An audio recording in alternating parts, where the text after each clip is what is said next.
So yun guys, welcome back po sa aking munting YouTube channel, Kermix Vlog, at isang pagpalang araw po ngayong araw ng Lunes. At yan, dito po tayo ngayon sa bahay nila JP Alivio. At syempre, dito po ngayon nagtatrabaho. After po natin sa bahay ni Nanay Rosa. At kahapon po, nag-house blessing na sa bahay ni Nanay Rosa araw ng linggo. At kahit po masama ang panahon, may dumapong buhawi sa malapit po kila Kuya Balyon sa Magang. At yun guys, for today's video is pakita ko po sa inyo nagawa ko ngayon kasi mag-alas 4 na rin ng hapon. Ay magpe-prepare na lang po ako ng buhangin para bukas sasako ko na po. Tsaka yung aking nagawa, yan po yung Jigmatic na ilipat na po natin. Itinaas ko na, tapos nagiliwan ko ng bubong na yun. DIY lang po yun guys. So pakita ko po sa inyo yung aking nagawa. So ito guys po yung yung Jigmatic na 2 horsepower. Grabe lakas po nito. Sobrang lakas po. Nagpo-flowing po yung pinakang niya. Flowing yung pinakang tubig niya. Lakas ng pressure. So yun guys. Kaya dati ito po yung Jigmatic na yan is nandito lang po yun dati sa baba. Dito. Nakatutok lang papunta ron. So ginawa ko, tinaas ko para po yung swing valve. Yan, yung swing valve po is pataas yan para yung punta ng tubig ko baba, hindi na po siya bababa kasi naka swing valve. Then after pagkatapos po nito, ang susunod naman po namin is pinirepair ko na rin po yung extension ng septic tank na JP Alivio. Isang largo na po yan mula dito hanggang dun sa dulo yung mismong CR nila. Yan, at ginawa po namin preparasyon na yung yung mga ritaso na lang din po ng plywood, tapal-tapal din po namin. Dasik naman po yan, hindi na po yan bibigay. Kasi dasik po yung kahoy niyan. So bali ang kapal po pala nito is 4 inches. Ang pinakang kapal po nito.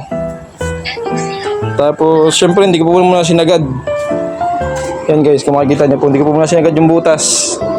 Para bago namin takpan bukas, bubutasin po muna naman yan. Para ngayon hindi ko po muna namin binutas kasi mag-aalangan po sa oras. Hindi po agad namin bubuhusan. Kasi mag-alas 4 na rin po ng hapon. Magbabakal pa po nito. Ayan, nakita nyo po sa gilid. Nabakan ko na po yan. Ang distance po niyan is 5 inches lang po. So, single matting na lang gagawin namin guys. Dito naman po, imagine nyo guys, hindi na po ito babagsak. Yan, makita po taas Kasi yung pinakang distance po ng bakal niya is, yan. Pakita ko po yung sukat ng paa ko. Yan. Medyo lagpas po talaga sa paa. Lagpas po ang paa, kaya bumatakman po ang siminto, hindi po lalagpas ang paa. Kasi solid po yung pagkakabakal namin yan. Ang lalagay po namin dyan ay 12mm para sobrang tibay. So dito rin po sa tigkabila is tignan rin 5 inches. Yung horizontal, naka-horizontal po niya, tapos yung vertical niya pa ganun. Tapos siding naman po is naka-prepare na rin. So yan grabe, mamahalin po ang nito. Ang siding, Santa Clara po yan. Kaya kahit mabasa, hindi po agad nasisira. So ito po yung mga nauna pong ginamit dati. Crocodile, ito po yung ginamit namin sa bar counter yung Santa Clara. So yan guys, grabe ang katibay yung Santa Clara. Nasa ululan po yan, init ulan, hindi pa rin tukulap. At so ngayon guys, dito po pala siya si Tatay Bisay. So yan tay, congrats po sa natapos nating accomplishment sa bahay ni Nanay Rosa at nagkating ribbon na rin kahapon. Thank you, at sana naman pag magkaroon pa tayo ng panibagong Siya nga, next project. Ewan ko lang kung meron pa ba. Pero okay naman at kahit pa paano tapusin muna natin ito. Ito, yung bahay ni JP. Saka tayo mag-isip ng ibang gagawin. Pero tayo naman pantay lang tayo sa sabi nila Lagi tayong on the go, lagi tayong ready. Naman tayo palagi. Isa rin tayo sa mga sa mga mandirigma. Anong oras nilang sabihin may gagawin tayo, okay lang. Once na may ipagawa sila, ready tayo palagi. At yun nga lang, iniintay-intay namin ng time kung kailan magkakaroon ulit. So dito muna kami. Yung go signal, kumbaga. Oo. Tsaka tayo po pala masasabi nyo kay Ma'am Miss or Mrs. Lihua. Oy, thank you nga pala kay Ma'am Lihua at kay Ma'am Kapodi. Thank you so much sa blessing na binigay nyo. Oo, yung sa mga pasobre. Na yun. At mapapasalamatan ko rin kayo doon sa aking vlog. So, Guys, abangan nyo po yung vlog abangan ni nyo na lang. Tatay Si Bisay Jerry Vlog. wala. Hindi nakarating. Hindi po ako nakarating kasi ang sama ng pakaramdam ko noon. Grabe. Sabi ko kung magmumotor pa ako, baka madisgrasya lang. Kasi nagwiwiri-wiri yung paningin ko. Gawa ko, tulog na lang ako. Okay lang naman yun. At least naandyan. Hindi naman yung pwedeng mawala dahil pangalan mo yun. Pero ma'am Lihua, tsaka Miss Kapode, nandito natanggap ko na po. Binigyan niya po sa akin ni JP Alivio kanina pagpasok ko. Sa akin, automatic. Natanggap ko yun doon. Grabe. Pag Ngayon, nagtawag-tawag po pa doon tay. Nagamit ko na nga yung iba.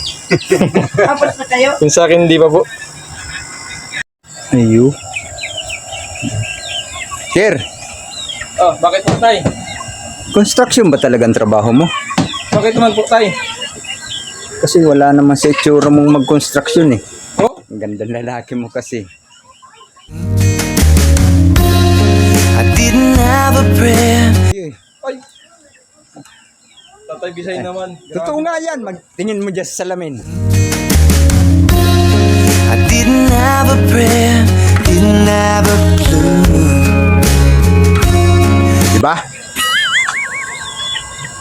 Eh, pero parang mas maganda na lalaki ako dito sa camera mo. Siyempre naman tay. Camera ka mo po yata yan tay. Ah, camera mo ba to? Opo. Sa'yo ba to? Kala ko yung akin. Kaya pala ang ganda ng lalaki mo. Hindi naman pala to sa akin. Ay, kabuisit. Ay, pasensya na kayo guys. Akala ko yung akin tong camera ay kay Kier pala. Ay, Kier, ang ganda ng lalaki mo talaga. Nakita mo na sa salamin. Opo, grabe. I didn't have a prayer. Didn't have a clue. And then out of the blue, God gave me you to show me what's real. And there's more to life than just how I feel. And all that I'm Walang sinungaling dahil akala ko yung camera mo to. Anak ng titing. Hindi, sinubukan ko lang gamitin. Ang gandang lalaki mo pala talaga. O sige na, sa'yo na yan. Salamat po. Mag-prepare na po muna ako ng buhangin. Sako na po muna ako para bukas magbubuhos lang din po kami. Ang gagawin po naming timpla is lang 133 para solid. Parehas na po yung ratio niya. So yun guys, dito po muna. Shoutout po pala kay Abdul. Grabe Abdul, pasok ka bukas. Magbubuhos tayo.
Saan yan?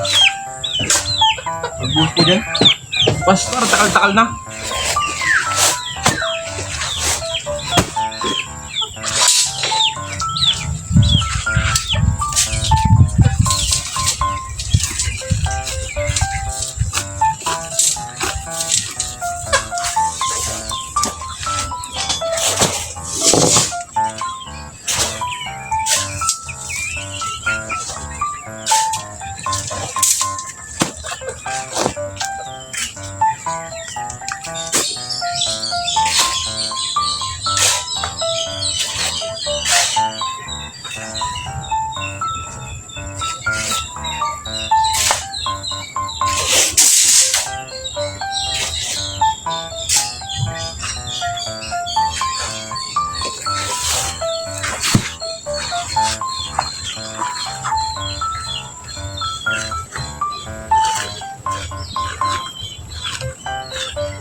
Gamit na itong mga leksi na to, ay mga buluktot.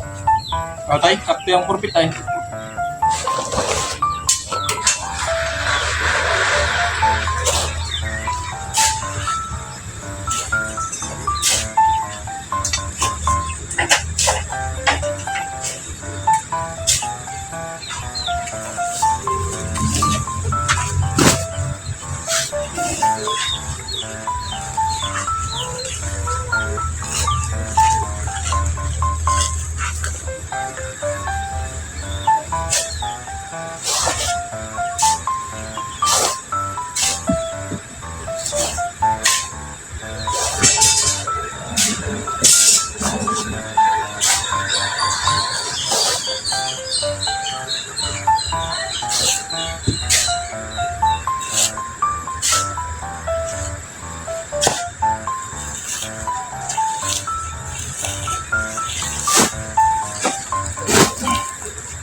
Malakas ang pasok ng tubig.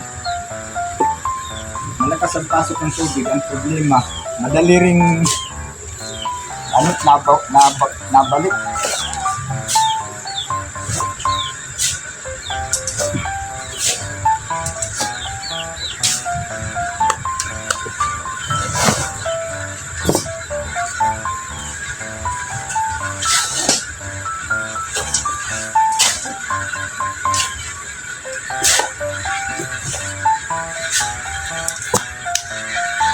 Alin kaya ang nangitlog?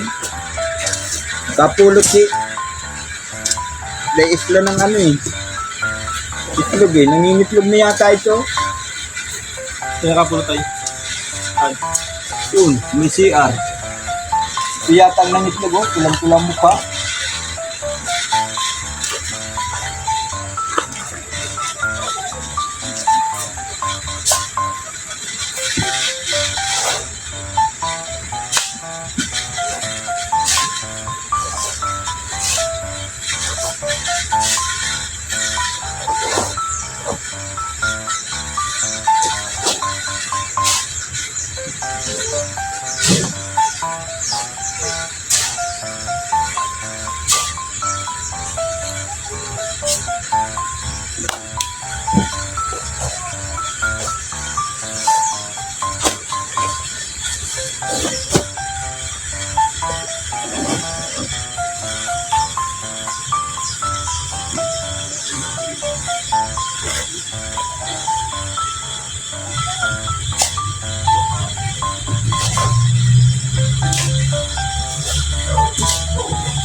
So yun guys, naka tayo, naka 15 sacks na tayo ng sinako.